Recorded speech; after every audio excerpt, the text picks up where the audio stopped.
Raise the foot and insert the cord into the cord guide and groove, pulling the cord to the back of the foot.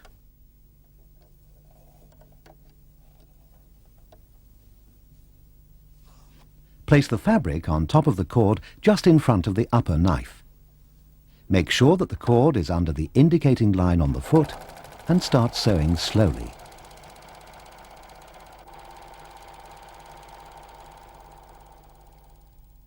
Using woolen nylon thread through the upper looper will give a heavier finish on the edge.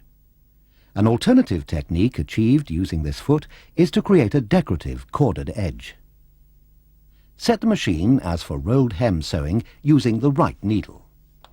Raise the foot and insert the cord into the cord guide and groove, pulling the cord to the back of the foot. Place the fabric underneath the cord and lower the foot. Make sure that the cord is under the indicating line on the foot and start sewing slowly.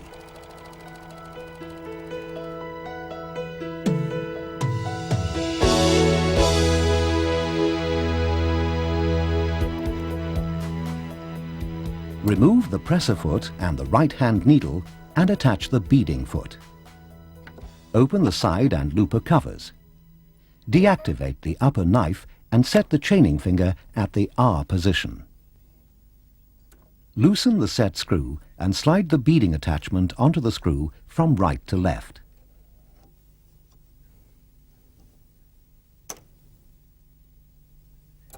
Tighten the set screw. Close the side and looper covers. Now raise the beading foot and place the strung beads in the channel on the beading attachment and pull to the back of the foot. Lower the foot and sew 2 to 3 stitches to secure. To attach beads to a finished edge, raise the presser foot and place the edge of the fabric so that the needle will drop 1 to 1.5 millimeters from the edge. Set the left needle tension at 1, upper looper tension at 3, and the lower looper tension at 7. Your tension settings will vary depending upon the type of fabric being sewn and also the thread being used.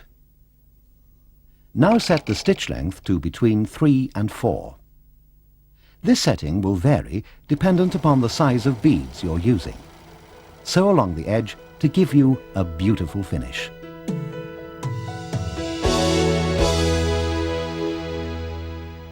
To sew a blind hem, first remove the left-hand needle and attach the blind hem foot. Set the machine for standard 3-thread serging. Set the stitch length dial at 4 to 5 depending upon the fabric being sewn. Fold the hem up and back with the raw edge of the seam extending 1 centimeter or 3/8 of an inch beyond the fold and press. Place the fabric under the foot with the cloth guide up against the fold of the fabric. Turn the adjusting screw to reposition the guide so that the needle will just pierce the fold of the fabric. As you sew, keep the folded edge up to the cloth guide.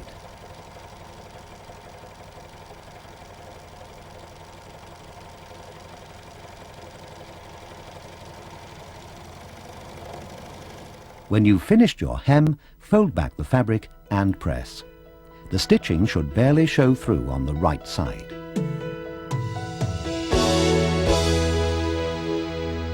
The Mylock uses a standard ballpoint sewing machine needle size 11 or 14, depending on the fabric being sewn. Since the needle greatly affects stitch quality, we recommend that you change the needle at the end of each project. To change the sewing needle, use the screwdriver supplied to loosen the needle clamp screw and pull the needle down and out. Insert the new needle, flat side to the back, and push it up to its highest position. Then tighten the needle clamp screw. The left-hand needle sits higher than the right-hand needle. It's very important to maintain sharp knife blades. When you use basting pins, be sure they're removed from the fabric before they come in contact with blades. Regular maintenance will ensure that your Mylock runs trouble-free. Clean around the knife and looper with a lint brush after every project. A great amount of lint collects in this area because of the cutting action of the machine.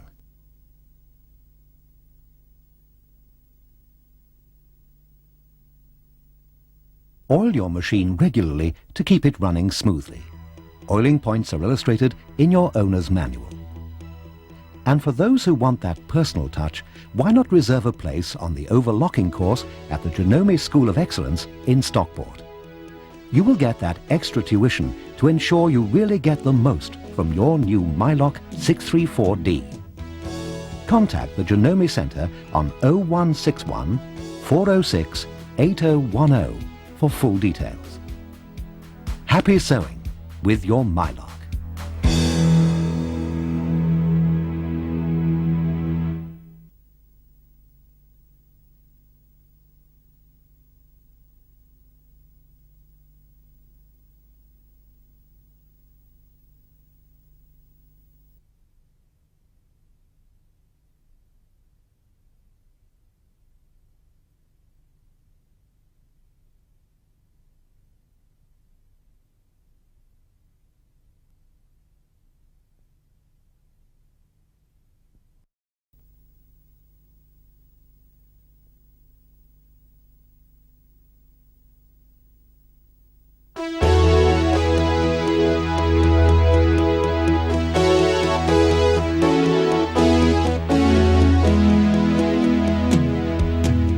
Congratulations! You have purchased the truly remarkable Janome Mylock 634D serger. The Mylock trims, seams and overcasts in one easy step, cutting your work time in half and giving all your garments that truly professional finish. This video will show you how to use your Mylock and covers the latest serging techniques and optional serging attachments which will make all your fashion and craft sewing easy.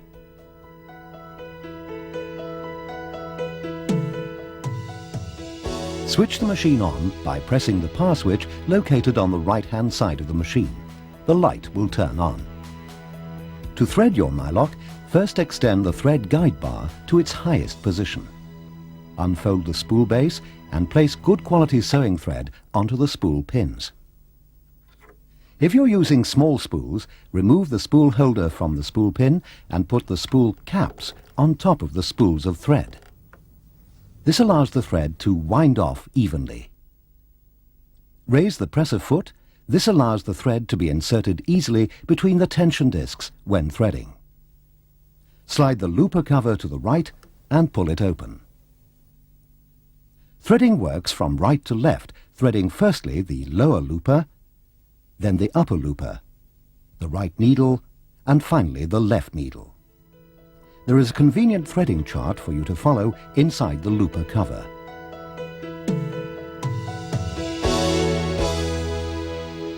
When threading the lower looper, the pretension slider must be in the left position for standard serging, and the changeable thread guide must be set in the highest position. Take the thread from the front right spool pin and, following the green threading diagram, draw the thread through the right-hand hole marked in green on the thread guide bar from back to front. By holding the end of the thread and twisting, it will become firm and easy to control. Using the tweezers supplied, insert the thread through the left hole of the thread guide plate from back to front, then over the top and back through the right hole from back to front. Lead the thread towards you and pass it into the tension assembly and down into the slot. Make sure that the thread is correctly inserted between the tension discs by holding both ends of the thread and tugging it gently. Pass the thread through the right side of the looper thread guide, then pull it into the changeable thread guide, next through the looper thread take-up lever, and then through the first lower looper thread guide. By rotating the balance wheel towards you, the lower looper will move to its extreme right position. Push up the first lower looper thread guide. When you do this, the second and third looper thread guides will automatically move up to make it easier to reach them. Pass the thread through the second lower looper guide and then through the third lower looper guide. Turn the balance wheel until the lower looper reappears from under the needle plate. Pass the thread through the hole in the lower looper using your tweezers and pull to the back. Now, taking the thread from the right rear spool pin, follow the red threading diagram. Draw the thread through the hole marked in red on the thread guide bar from back to front. Insert the thread through the left hole on the thread guide plate from back to front, then over the top and back through the right hole. Lead the thread towards you and pass it into the tension assembly and down into the slot. Again, make sure that the thread is correctly inserted between the tension discs. Turn the balance wheel towards you until the upper looper comes to the middle point of its travel. Unhook the thread of the lower looper from the upper looper. Pass the thread through the left side of the thread guide, through the first upper looper thread guide, and then through the upper looper thread take-up lever. Next, you should pass the thread through the second upper looper thread guide and through the hole in the upper looper.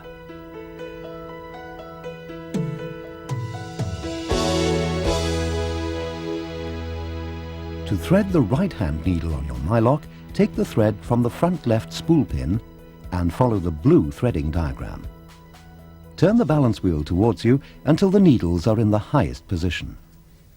Draw the thread through the thread guide bar. Insert the thread through the left hole of the thread guide plate from back to front, then over the top and back through the right hole. Pass the thread between the tension discs and down into the slot, making sure the thread is correctly positioned.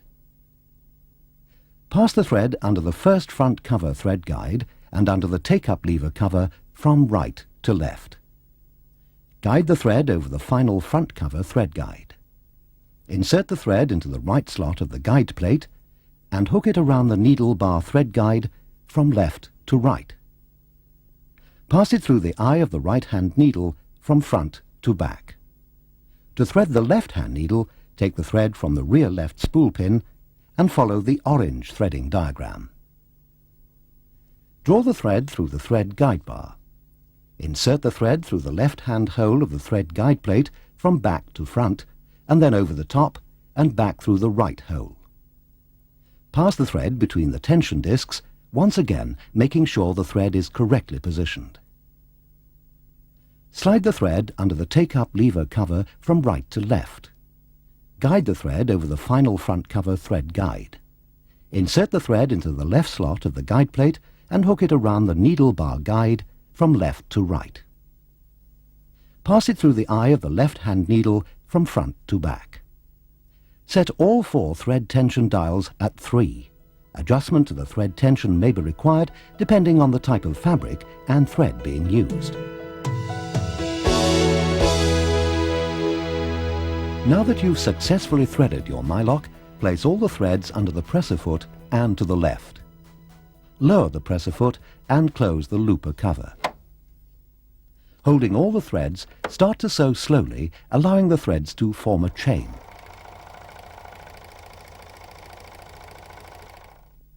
To sew a seam, insert the fabric under the toe of the foot and start to sew.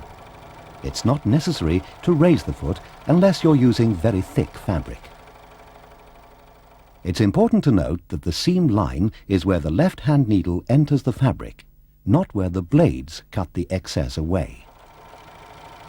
When you get to the end of a seam, keep the foot control depressed and continue sewing, pulling the fabric out to the rear of the serger. This is called chaining off. Cut the thread with the thread cutter located on the left of the needle bar.